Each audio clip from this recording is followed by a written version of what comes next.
There's plenty of hype for upcoming 2025 book releases, but I probably won't like a bunch of them, and you might not either. Here's the ones I'm excited about, and I think you should be too.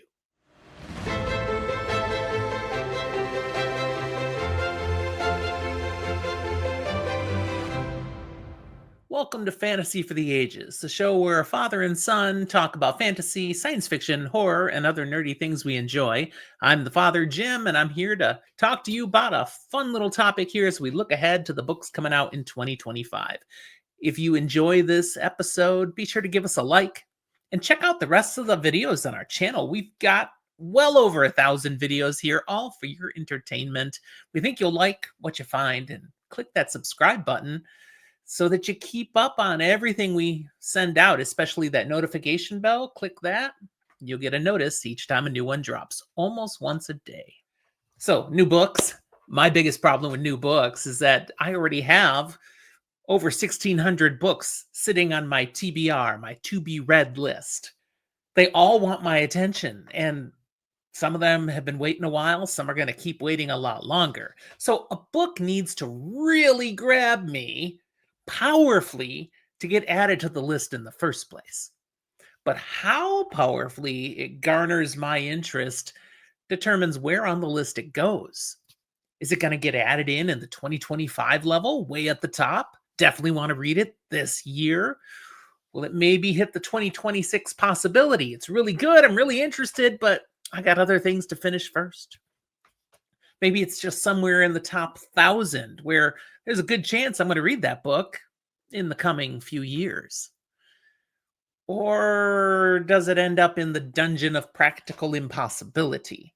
Still on the list, but good luck ever seeing the light of day. I don't know. It depends on the book.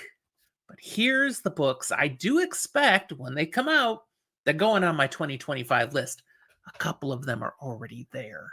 And I don't even know the titles yet, in some cases. But these are the books I think will be must-reads for me. And if you have reading interests like me, you're going to want to read them too. The first one, When the Moon Hits Your Eye by John Scalzi.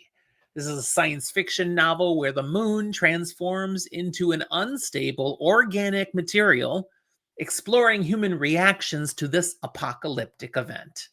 It looks rather comical, kooky, and crazy, and I've been having a lot of fun with John Scalzi's writing, whether it's the serious bend or a little more of the humor. I think this will be up my lane. The next one is The Bobbyverse, book 6 by Dennis E. Taylor, that's scheduled to come out sometime in 2025. I haven't read any of these yet, but all 5 of the previous ones are high on my list. Probably 2026 is when I'll get to them. So this one is already put on the list as book 6 because we don't have the title yet. But once I start something, I'm going to want to finish it. And this looks fantastic. The adventures of a self-replicating AI named Bob. There's a lot more to it. Check it out if you haven't heard anything about these. Then we've got Empire of the Vampire, book 3. The final book of this trilogy by Jay Kristoff. I have the first 2 books on my TBR, but they're down a little ways, like 2026, maybe 2027 territory, because I haven't read any of Jay Kristoff. But everything he's got out there looks fantastic. It's all on my TBR. Some of it, I just have to go in order. That's me. So some of it's definitely getting read here in 2025. And based on my experience with it, this latest stuff might get moved up. I mean, everything might compress because I got to get me more Kristoff. We'll find out, but this book will definitely go on my TBR. The final one is Red God by Pierce Brown, the epic conclusion to the sprawling, grimdark space opera, being book 7 of the Red Rising saga. However, this one's a bit of a reach. Brown has not confirmed that it will release in 2025. Heck, he hasn't confirmed that he's even finished writing it. He was still working on it back in March, and that's the latest I saw anything absolute.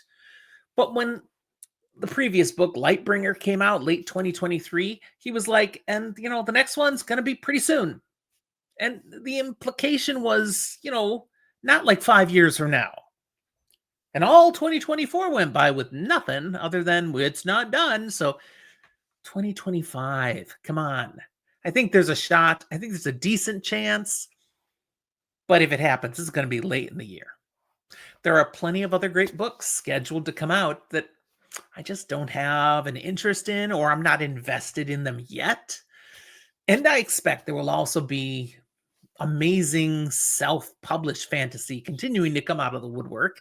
And some of those are going to make their way onto my TBR. But these 4 books that I've highlighted here, they're definites. They're ones I'm 100% excited about and will be committing to read. I'm most excited about the Scalzi book and the Brown book. Scalzi's book definitely goes in the 2025 list, no doubt. I'll read it pretty soon after it comes out, I imagine. And Pierce Brown's Red God, yeah, if that comes out, front of the line, cuts everybody off.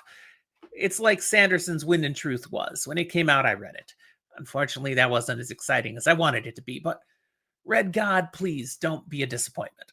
He's not trying to set up anything else for the future. It truly will finish the series, so I imagine it will be spectacular. How about you? Are there books you're eagerly awaiting that you do expect in 2025 that I didn't give any love? This is your chance. Put your books down in the comments. Tell me about them. Tell me why you're excited they're coming out. They might end up on my TBR too. Thanks for watching. We'll talk to you next time.